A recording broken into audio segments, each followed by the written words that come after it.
Perhaps the lasting image from all of the chaos last night has got to be that GO train.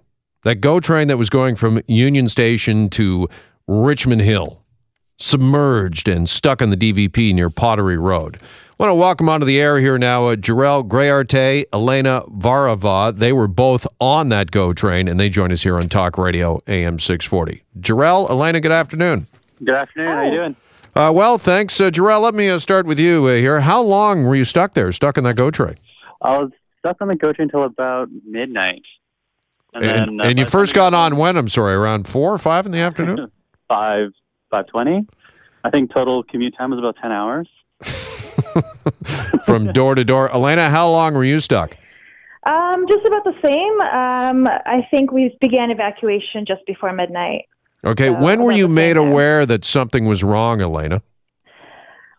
When we began slowing down, we realized there was definitely an issue.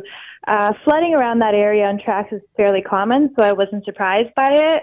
I figured we would be taking a detour through the Barrie line, but just between the time that it took for the conductor to go to the other end of the train, we were stuck. All right, Jarell, and how about you? How were you made aware that something was wrong and that flooding indeed was the issue or the problem? Yeah, we were told that there was flooding on the track going towards Richmond Hill, and that would be heading back to Union. And then about half an hour after that announcement was made, they said the track on its way back to Union is also flooded. So we were essentially a train island.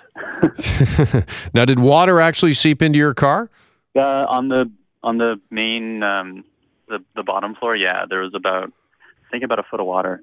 Okay, and you went to the top level? Everybody went up top? For the most part, yeah. Everybody just kind of cleared out and went upstairs. Some people stuck it out, and I guess they didn't really care about their shoes. But Well, how crowded was it up there? It wasn't too bad, actually. And Elena, same situation for you? Did you head to the top of your car? I was in the middle. Definitely, I think a lot more people standing on our car than yours, Joel, but we did have a few people, looked a little worse than others. A lot of camaraderie happening, so people took turns sitting. If someone looked a little bit more stressed than someone else, someone offered their seat. Everybody kind of sort of took turns sitting.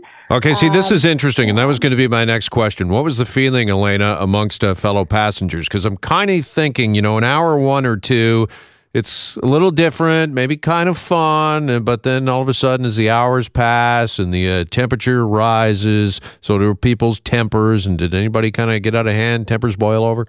Not at all. So actually I would say the opposite. So in the very beginning, when the water began rising and began seeping through, I think that's when people were most worried, just because we didn't know what the situation was going to hold. Some people jumping out, which is totally unsafe. But I think some people actually had enough and they decided they were going to use the emergency exit or windows. And yeah, that's right. And made it to, I guess, the cars that were still left and kind of hitchhiked their way out. Definitely not a safe choice. But when the water did get too high for even that, I think people kind of realized we're going to be here for a little while. It got actually more calm throughout the entire time. I think people were still joking. Everyone was still in a good mood. No, in my car at least, nobody was too stressed. Okay, the video that you took, Elena, and it's on YouTube now, and we've posted that on the AM 640 Facebook page if people want to see it. Is that to somebody that was wading out into the water that decided they'd had enough? Yes, this I think was taken actually at like 6:40 p.m., so this was not even at the worst of it. This is when the water began to rise really quickly. You can still see a guardrail, which later disappears entirely. The danger in that, of course, is when you're first coming off the train, perhaps the water is waist deep. However, there is a significant ditch, which later brought the water up to their ears. It's a very unsafe situation. People should not have been doing that. I think after a while, people realized the water was much too high for that, and they stopped doing it. But yeah, people thought their only option was to get off into the water and get everything wet. Okay, listen, just finally, I know gridlock is out of control here in the Toronto area, but a 10-hour commute, that's out of bounds. That's outrageous. Have they at least offered you guys a free ride on the next GO train? They didn't announce it yet, so I haven't heard.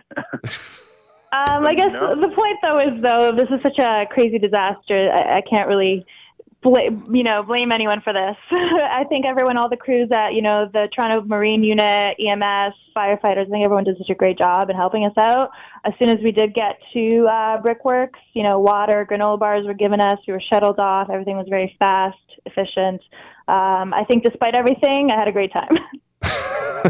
An unexpected yet great time. Yeah. Well, listen, I'm glad the two of you are safe. I'm sure this is something you're going to remember for some time. And thanks so much for sharing your stories with us. And better luck getting home this evening. Thank you.